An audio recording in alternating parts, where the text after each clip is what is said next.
పరిశుద్ధ నామానికి దేవుని పరిశుద్ధ నామానికి మహిమ కలుగును గాక. మన ప్రభును ప్రియ రక్షకుడును ఆయన యేసు ప్రభు యొక్క నామంలో దేవుని సన్నిధికి కూడి వచ్చిన మీ అందరికీ కూడా పేరు పేరు వరుసన నా వందనాలు చెల్లిస్తున్నాను. అయితే నా ప్రియమైనటువంటి వాళ్ళరా, ఇది నా 104 కీర్తన 16 వచనంలో, యెహోవా వృక్షములు తృప్తి పొందుచున్నవి, ఆయన నాటిన లెబానోను దేవదారు వృక్షములు తృప్తి పొందుచున్నవి.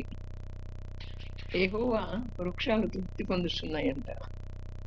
ఆయన నాటిన లెబానోను దేవదారు వృక్షాలు తృప్తి పొందుతున్నాయి. ఆయన కొన్ని వృక్షాలను నాటాడు. అవి ఏంటి అంటే లెబానోను దేవదారు వృక్షాలు. అయితే నా ప్రియమైనటువంటి వలన మనం ఆదికాండంలో చూస్తే దేవుడు సమస్త ఫల వృక్షాలని నాటించడం రాయబడి ఉంది. ఇక్కడ చూస్తే కొన్ని వృక్షాలను నాటాడు.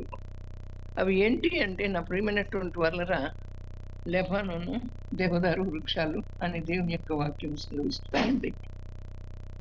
అయితే ఆ లెబానోను దేవదారు వృక్షాలు చాలా మంచి వాసన ఇస్తాయి. దేవుడు కోరుకునేది కూడా మన దగ్గర నుంచి మంచి వాసనను కోరుకుంటూ ఉన్నాడు.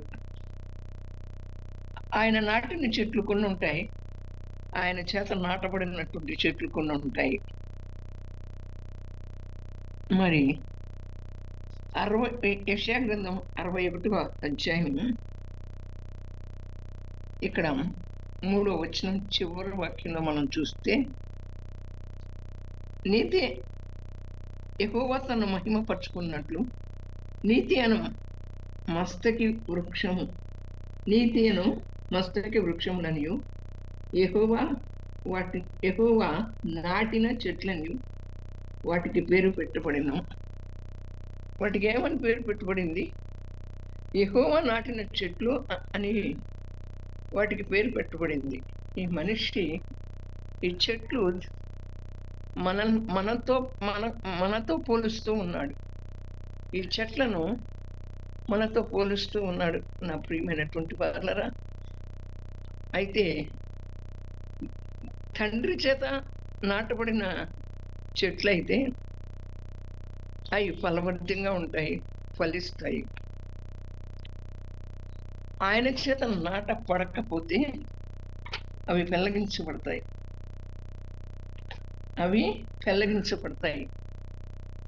దేవుని చేత నాటబడినటువంటి చెట్లయితే ఫలిస్తాయి, ఫలించి ఫలభరితంగా ఉంటాయి. దేవుని చేత ఇప్పుడు మనం చూస్తే ఇక్కడ కొన్ని దేవుని చేత నాటబడిన చెట్లు ఉన్నాయి, దేవుని చేత నాటబడనటువంటి చెట్లు ఉన్నాయి. అయితే నా ప్రియమైనటువంటి వలన ఇక్కడ ఎలా ఉన్నారు? దేవునితో ఈ ప్రపంచంలో చూసినప్పుడు దేవునితో ఉన్నటువంటి దేవుని మందిరంలో నాటబడినటువంటి వారు ఉన్నారు, దేవుని మందిరంలో నాటపడనటువంటి వారు ఉన్నారు. దేవుని కొరకు జీవించేటువంటి వారు ఉన్నారు, దేవుని కొరకు జీవించలేనటువంటి వారు ఉన్నారు. అప్పుడు దేవుడు ఏం చేస్తాడు అంటే, తను వచ్చినప్పుడు వాటిని వేరు చేస్తాడు.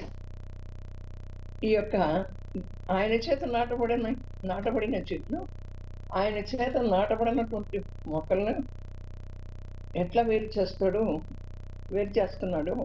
మత్తయి సువార్త 15వ అధ్యాయము 13వ వచనంలో చూస్తే అక్కడ మనం ఒక మాట చదువుకుందాం. 13వ వచనం ఏమని రాయబడి ఉందంటే, ఆయన పరలోకమందున్న నా తండ్రి నాటని ప్రతి మొక్కయు పెళ్ళగింపబడును. ఆయన నాటనటువంటి ప్రతి మొక్కని కూడా పెళ్ళగిస్తాడు. ఆయన నాటినటువంటి మొక్కనే ఎక్కడ నాటుతాడు? దేవుని మందిరంలో. ఆ మొక్క మాత్రం పెళ్ళగించబడదు, పీకి వేయబడదు. నేనైతే దేవుని మందిరంలో నాటబడిన ఒలీవ చెట్టు వలె ఉన్నాను అంటాడు దావీదు మోకాలి. దేవుని చేత నాటబడినటువంటి వారు ఎలా కనపడతారంటే వేరుగా కనపడతారు, ప్రత్యేకంగా కనపడతారు. ఆ చెట్టు ఒకవేళ దేవుని చేత నాటబడిన చెట్టు కూడా వేరుగా కనపడుతుంది, ప్రత్యేకంగా కనపడుతుంది. అయితే నా ప్రియమైనటువంటి వాళ్ళరా, ఆ దేవుని చేత నాటబడినటువంటి చెట్టు ఎన్ని తుఫానులు వచ్చినా, ఎన్ని గాలివానలు వచ్చినా, వరదలు వచ్చినా, కొట్టుకుపోయేటువంటి వచ్చినప్పటికీ కూడా ఆ చెట్టు కదిలించబడదు. అయితే నా ప్రియమైన వాళ్ళరా, అలాగే దేవుని మందిరంలో దేవుని చేత నాటబడినటువంటి వారు వేరుగా ఉంటారు. వారి జీవితాలు ఎలా ఉంటాయంటే, ఎన్ని తుఫానులు వచ్చినా, ఎన్ని గందరగోళాలు వచ్చినా, ఎన్ని శ్రమలు వచ్చినా, ఎన్ని ఇబ్బందులు కలిగినప్పటికీ కూడా వారు కదిలింపబడరు. వారు కదిలింపబడరు. ఊరికే కదిలించబడేటువంటి జీవితాన్ని జీవించరు నా ప్రియమైనటువంటి వాళ్ళు. ఆ చెట్టు ఎలా కదిలింపబడలేదో, ఎన్ని తుఫాన్లు ఎన్ని వచ్చినప్పటికీ దేవుని చేత నాటబడిన వారం అయితే మనం కూడా కదిలింపబడం. అవును, మనల్ని దేవుడు యెషయా గ్రంథం 5వ అధ్యాయం 2వ వచనంలో చూస్తే, ఆయన దానిని బాగుగా త్రవ్వి రాళ్లను ఏరి అందులో శ్రేష్టమైన ద్రాక్ష తీగలను నాటించను. దాని మధ్యను బురుజు ఒకటి వేయించి ద్రాక్ష తొట్టిని తొలిపించను. ద్రాక్ష పండ్లు ఫలింపవలనని ఎదురు చూచుచుండెను, కానీ అది కారు ద్రాక్షలు కాచెను. దేనిని బాగా తవ్వాడు ఆయన? ఆ భూమిని, ద్రాక్ష తొట్టును బాగా త్రవ్వించాడు. అందులో ఉన్నటువంటి రాళ్ళన్నిటినీ కూడా ఏరేసాడు. ఆ రాళ్ళు ఏంటి అంటే దేనికి సాదృశ్యము అంటే, మనలో ఉన్న ఈర్ష్య, అసూయ, ద్వేషం, కోపం, అహంభావం, గర్వం, అహంకారం, వీటన్నిటికీ కూడా రాళ్ళు సాదృశ్యంగా ఉన్నాయి. అయితే ఆ రాళ్ళన్నిటినీ కూడా త్రవించేశాడు. అక్కడేం నాటించాడు అంటే, దానిలో శ్రేష్టమైన ద్రాక్ష తీగలను నాటించాడు. దాని మధ్యన బురుజు ఒకటి కూడా వేయించాడు. ద్రాక్ష తొట్టిని కూడా తొలిపించాడు. మనను అలా చేశాడు దేవుడు. మన హృదయంలో ద్రాక్షవల్లి అయినటువంటి, నేను ద్రాక్షవల్లిని మీరు తీగలు అని దేవుని యొక్క లేఖనం యోహాను సువార్త 15వ అధ్యాయంలో చెప్పబడుతూ ఉంది కదా.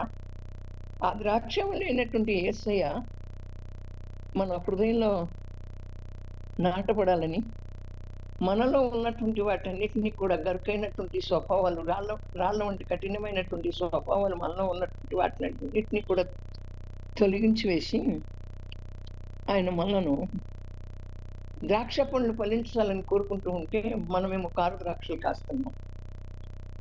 ఆయన మనల్ని చూసి కోరుకున్నది ఒకటి, మనం కాసేది కారు ద్రాక్షలు కాస్తుంది. దేవుని మందిరంలో నాటాలని కోరుకుంటున్నాడు ఆయన. మనల్ని దేవుని మందిరంలో నాటేది ఎవరు? దేవుడే. ఇప్పుడు మిమ్మల్ని, మన అందరినీ కూడా దేవుని సన్నిధిలోకి తీసుకొచ్చింది ఎవరు? దేవుడే. ఆయన అంటాడు కదా, నీ యందు నా మాటలు నీ యందు నా మాటలు ఫలించితే నువ్వు ఫలభరితమైనటువంటి జీవితాన్ని జీవిస్తావు. దేవుని మందిరంలో నాటబడినటువంటి వ్యక్తి ఎలా ఉంటాడు అంటే, ఈ లోక సంబంధమైనటువంటి మాటలు మాట్లాడు. ఈ లోక సంబంధమైనటువంటి మాటలు మాట్లాడు.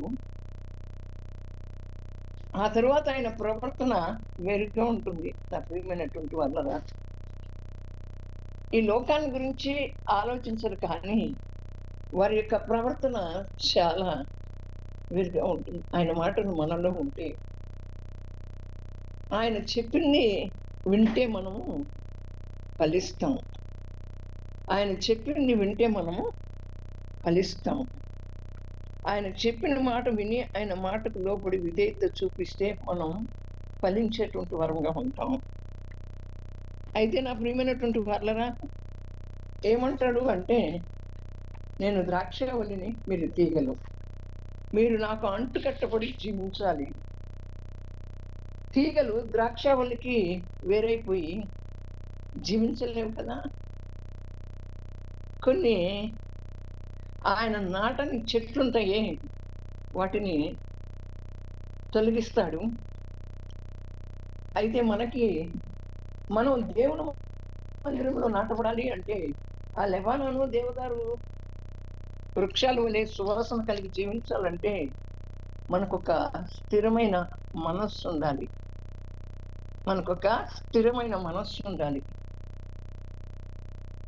ఆయన దేవుణ్ణి అంటి పెట్టుకుని ఉంటే ఫలిస్తాం, తొలగించబడం. దేవుణ్ణి కనుక అంటి పెట్టుకుని ఉంటే ఫలిస్తాం కానీ తొలగించబడం.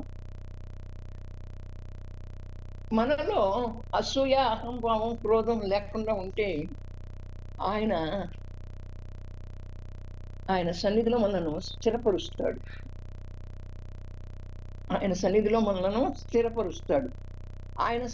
మనలను స్థిరపరిచి మనలను ఆయనతో పాటు కూర్చుండబెట్టుకోవటానికి కదా ఆ యొక్క దివి నుండి భూమికి యేసు ప్రభు దిగొచ్చారు. మన కొరకు శిలువ త్యాగం చేశారు. కానీ ఆయన్ని అంటి పెట్టుకునేటువంటి జీవితాలు మనం జీవించట్లా. అందుకనే మనం ఎలాంటి చెట్లుగా ఉన్నామో, ఆయన నాటిన చెట్లుగా ఉన్నామా, ఆయన చేత నాటబడినటువంటి చెట్లుగా ఉన్నామా? మత్తయి సువార్త 3:10 అంటాడు, ఇప్పుడే చెట్టు వేరున్న గొడ్డలి ఉంచబడింది. అయితే ఫలించని చెట్టుని ఆ గొడ్డలతో నరికి వేస్తాడు. నరికి ఎక్కడ పారేస్తాడు? అగ్నిలో పారేస్తాడు. ఫలించే కొమ్మగా మనం గనక ఉన్నట్లయితే ఆయన మనను ఫలించే కొమ్మగా మనం ఉంటే మనలో ఇంకా లోపాలు ఉంటాయి, బలహీనతలు ఉంటాయి, చిన్న చిన్న లోపాలు. మన హృదయంలో దాచబడిన ఏ చిన్న పాపమైనా ఈ లోపాలన్నింటినీ కూడా సరిచేసి మనము సరిచేసుకుని ఆయన చేత సరిచేయబడితే ఇంకా మనం మంచిగా ఆయన కొరకు, ఆయనకి ఇష్టమైనటువంటి జీవితాన్ని, ఆయనకి ప్రీతికరమైనటువంటి జీవితాన్ని మనం జీవిస్తాం నా ప్రియమైనటువంటి వాళ్ళ. కనుక మనం ఫలించాలని ఆయన కోరుకుంటున్నాడు. ఫలించే చెట్టుగా ఉండాలని కోరుకుంటున్నాడు. దేవుని మందిరంలో నాటబడిన చెట్టుగా ఉండాలని కోరుకుంటున్నాడు. దేవుని సన్నిధిలో నాటబడిన మొక్కగా ఉండాలని కోరుకుంటున్నాడు. అయితే నా ప్రియమైన వాళ్ళ, సంఖ్యాకాండం 24:6 అంటూ కొన్ని చెట్లను చూస్తే వాటి పూలు మంచి వాసన ఇస్తాయి. యేసు ప్రభు మన దగ్గరికి వచ్చినప్పుడు మన దగ్గర నుండి కూడా క్రీస్తుకు సంబంధించినటువంటి వాసన కలగాలి. యేసు ప్రభు కలగాలి. మంచి వాసన మన దగ్గరకు వచ్చి ఒక మనిషి నిలబడినప్పుడు మనం అనుకుంటాం, ఆయన దగ్గర చెమటంపు కొడుతుంది, లేకపోతే ఇంకో కంపు, స్ప్రే కంపు, ఇంకో కంపు. కానీ ఈ కంపులు కాదు, కానీ యేసు ప్రభుని గుర్చినటువంటి సువాసన వెదజల్లబడాలి మన దగ్గర. అవును నా ప్రియమైన వాళ్ళ. అయితే నా ప్రియమైనటువంటి వాళ్ళన, మరి యేసు ప్రభు గురించినటువంటి సువాసన మన దగ్గర వెదజల్లబడాలంటే మనం ఆయన చేత నాటపడాలి. అవునండి, ఆయన చేత నాటపడకపోతే ఎవరికి కూడా మంచి వాసన కలిగినటువంటి చెట్లు వలె బ్రతకాలని, మంచి వాసన కలిగినటువంటి జీవితాన్ని జీవించాలని ఎవరికి కూడా ఉండదు. ఆయన చేత నాటపడితేనే మనం స్థిరపరచబడతాం, అటు ఇటు తొలగం, స్థిరంగా నిలబడతాం. కనుక నా ప్రియమైనటువంటి వలన ఆ వాసన మన దగ్గర రావాలి. లెబానోను, దేవదారు, ఆగరు, ఈ వృక్షాలు దేవుడు నాటిన చెట్లు. ఈ వృక్షాలన్నీ కూడా ఎవరికి సాదృశ్యం? మనకే సాదృశ్యం, సంఘానికి సాదృశ్యం. సంఘానికి సాదృశ్యం. దేవుడు నాటిన చెట్టు లేకపోతే దేవుడు నాటినటువంటి వ్యక్తి మందిరంలో, దేవుని సన్నిధిలో, దేవుడిలో నాటపడ్డాడు అని మనం ఎలా గుర్తెరగగలుగుతాము అంటే, చూసినప్పుడు మన ప్రవర్తన పనం, మన నోటి మాట గురించే, మన నోటి మాట గురించి తెలుసుకోవచ్చు, నోటి మాటను బట్టి తెలుసుకోవచ్చు, మన ప్రవర్తన బట్టి తెలుసుకోవచ్చు, దానిని బట్టి తెలుస్తుంది. కనుక నా ప్రియమైన వాళ్ళరా, మన జీవితాలు ఎలా ఉన్నాయి, మన నోటి మాటలు ఎలా ఉన్నాయి, మన ప్రవర్తన ఎలా ఉంది, మనం దేవుని చేత నాటబడ్డాం, దేవుని చేత ఏర్పాటు చేయబడ్డాం అని మనం అందరం అనుకుంటాం. కానీ ఆ దేవుని చేత ఏర్పాటు చేయబడిన వ్యక్తులు, దేవుని చేత నాటబడినటువంటి వ్యక్తుల యొక్క ప్రవర్తన బట్టి, మాటను బట్టి మనం గుర్తెరగగలిగినటువంటి వారంగా ఉండాలి. అవును, గోధుమల మధ్యలో గురుగులు ఉన్నాయి. అయితే ఆ గురుగులు మొలిచాయి గోధుమల మధ్యలో. అంత్య దిన ఆ గోధుమలని, గురుగుల్ని వేరు చేస్తాడు కదా. అలాగే అంత్య దినాల్లో దేవుడు నాటిన చెట్లని దేవుడు ఎలా, అవి రెండు కలిసి పెరుగుతున్నాయి. దేవుడు నాటిన చెట్లు కలిసి పెరుగుతున్నాయి. అంత్య దినాల్లో దేవుడు నాటిన చెట్లను దేవుడు వేరు చేస్తాడు. అలాగే దేవుని బిడ్డలను, సైతాను బిడ్డలను కూడా దేవుడు వేరు చే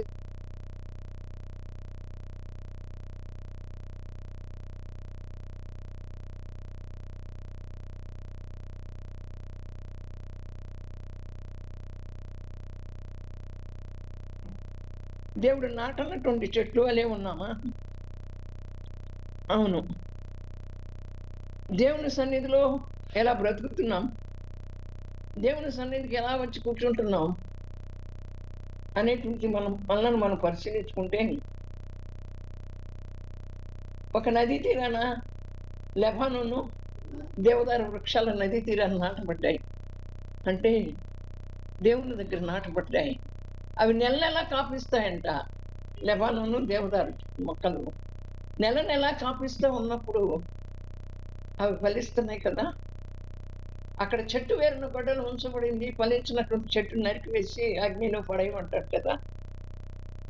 ఇక్కడ ఇవి నెల ఫలిస్తున్నాయి. మన ఆత్మీయ జీవితంలో మనం ఏ క్లాస్లో ఉన్నాం? ఫస్ట్ క్లాసా, సెకండ్ క్లాసా, లేకపోతే 3వ తరగతా, 4వ తరగతా, 5, 6, 7, 8, 9, 10?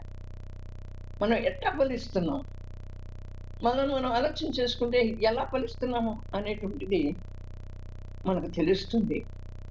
మనం దేవుని ఆత్మచేత నాటబడాలి, దేవుని ఆత్మచేత నడిపింపబడాలి.